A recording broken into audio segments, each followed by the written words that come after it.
искрена Телма продолжува и денеска и се разбира продолжуваме во она кое што редовно сакаме да го правиме, тоа е да апелираме да се приклучиме во сите оние пораки и препораки кои што се во склопи во делот, речиси во сите кампањи кои што ги реализира и организира Републичкиот совет за безбедност на сообраќајот на патиштата, пак особено заради тоа што се работи за сообраќајот. За жал секојдневно сме сведоци на прекршување на сообраќајните правила и прописи, сведоци сме за повеќе санкции кои што би требале и да водат кон подигнување на свеста и кон малку подисциплинирано однесување низ нашите улици, но полека, но сигурно верувам дека ќе ги видиме резултатите. Колку и како кампањите кои што се превземаат исто така имаат резултати, ќе позборуваме во продолжение со Дејан Андоновиќ, кој што во претходната сезона беше наш редовен гостин, а веројатно ќе биде и во оваа, токму поради неопходноста на зборување за овие теми. Добро утро или добар ден, Дејан, за тебе, добро ни дојде денес. Добро ве најдов, добар ден и за вас. Мило ми е што може да зборуваме веднаш по на самиот крај или завршување на Европската недела на мобилност. Каква порака ни донесе ова Европска недела на мобилност? Па таа практично заврши вчера.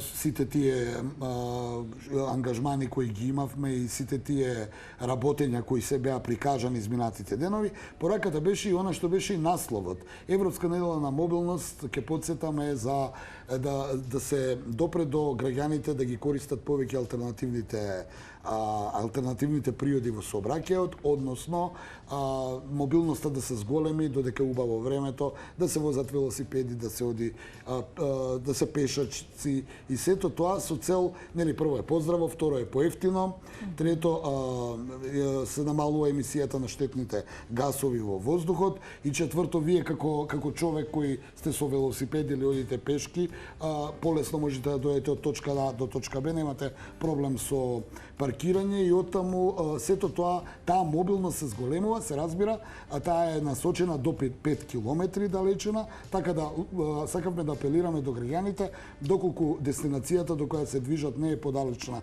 од 5 километри, дека можат слободно да отидат, мислам и да го искористат убавото време, да одат со пешачење или со велосипед и на работа и така да ќе ги немаат овие проблеми кои ги реков сега. Да се намали сообраќајот, а кога ќе се намали сообраќајот, се тоа и еколошки, и финансиски, и здравствено ќе се подобри.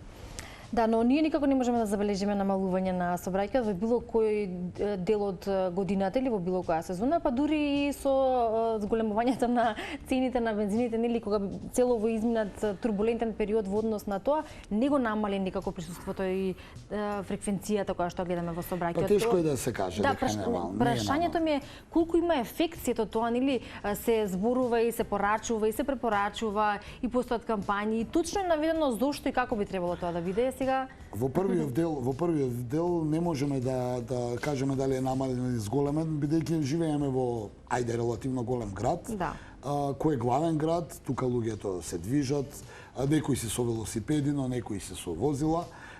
Колку и да рековте, нели, цените и сето ова што се случува, но сепак мислам дека кампањите имаат ефект за една работа. Имаме намалување на број на сообраќајни инциденти од година во година, што статистички гледано е доказ дека сите овие кампањи, апели за подигање на сообраќајната култура на јавната свест имаат ефект. Се разбира, не сме задоволни бидејќи бројката на жртвите и еден да е загинат е голема трагедија за семејството на загинатиот. Но ми се чини дека овие кампањи полека ги подигаат свеста. Ние сме сведоци на се поголем број на луѓе со велосипеди, на пример, и со електрични тротинети, се разбира, но во оваа мобилност не се опфатени.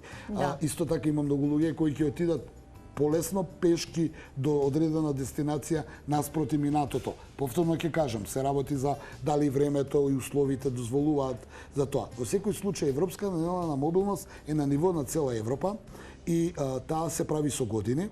И има ефекти, има резултати, ќе видиме, се разбира како во наредните години ќе оди. Оно што е важно, ние како советот е да ги потсетиме граѓаните, учесниците во сообраќајот на тоа што треба и што би било добро да го направат. Пред се и за сообраќајот и за самите нив. Се разбира, тука се однесуваме сега и за тие кои одат со велосипеди, кои мора да ги почитуваат правилата и прописите. Ние сме сведоци дека одредени луѓе кои се на велосипед возат хаотично или ги кршат правилата и прописите, но имаме кампањи за тоа. Затоа велам, овие кампањи низ цела година кои ги правиме имаат за цел да ја подигнат јавната свест и сообраќајната култура и мислам дека има резултати. Така, биди одговорени, вози технички исправени, светлосно означен трактор е дел од пораката која што ја имавте во склоп на кампањата токму за Овој месец, да, имавме 3 кампањи. Една од кампањите беше и се уште трае околу земјоделските машини, трактор конкретно спомнавте. Есенска сеидба има зголемена фреквенција, луѓе кои работат по нивите, одат, нели, пред паѓање на нокита се враќаат дома, на овие регионални магистрални патишта, а апелот е пред се и до нас обичните возачи кои ќе се најдеме од некој локалитет да се враќаме дома, знаеме дека ноќно време налетуваме на тие трактори со приколки кои се враќаат од нивите.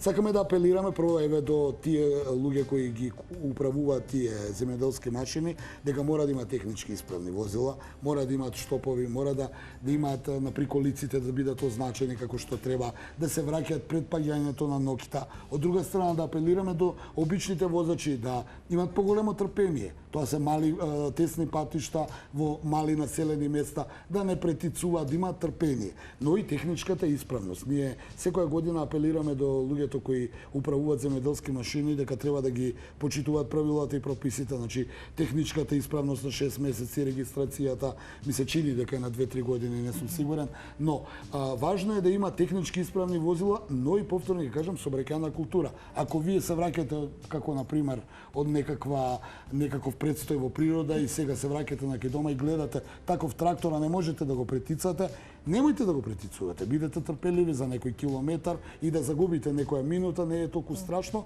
колку е страшен ризикот на претекнувањето. Или пак тие со тракторите да не им работат штоповите, нели? Обично идам од вамо до тамо, не ми работат штоповите, не е важно.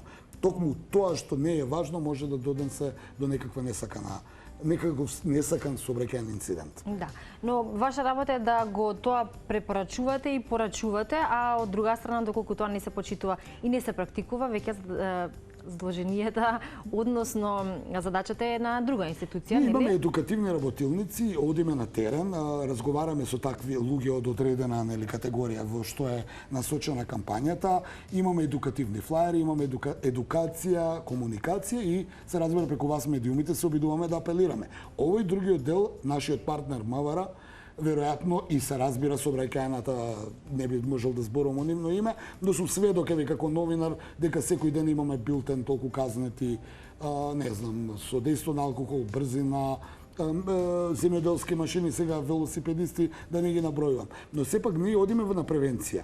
Подобро е да се тргне причината, одошто да се лекува последицата. Последицата е и казна, последицата е и несакан сообраќајен инцидент. Токму затоа и ние како совет апелираме и сакаме да ги потсетиме сите оние учесници во сообраќај што се законските регулативи, а свеста и културата налага дека откога ќе го кажеме ова, тие тоа и да го направат. Така е.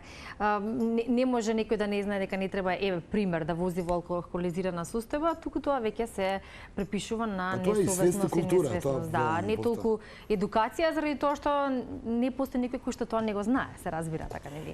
Во се имаме луѓе кои ги почитуваат легалистички и луѓе кои сакаат да го прекршат, нели, нормите во сите сфери на животот, па и во сообраќајот.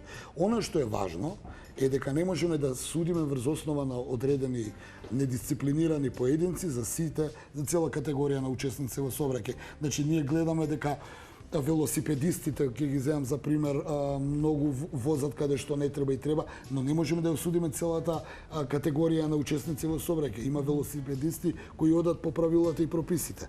Затоа велам, наше е да апелираме и да предочиме кои се што е важно и кои се последиците доколку тоа не се почитува. А другото секој со својата одлука како планира да прави. Не започна есента, имаме уште пред нас една есенско-зимска сезона, се разбира, ќе имаме уште гостувања во кои што исто така ќе препорачуваме или вие ќе препорачувате за тоа што е потребно и како треба да се вози безбедно во есен, односно најмногу и во зима.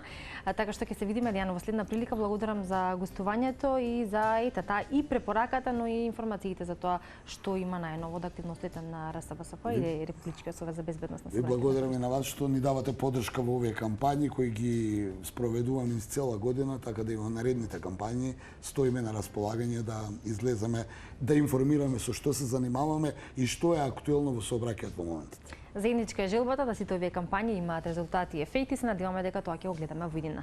Зависи од секој од нас, се разбира.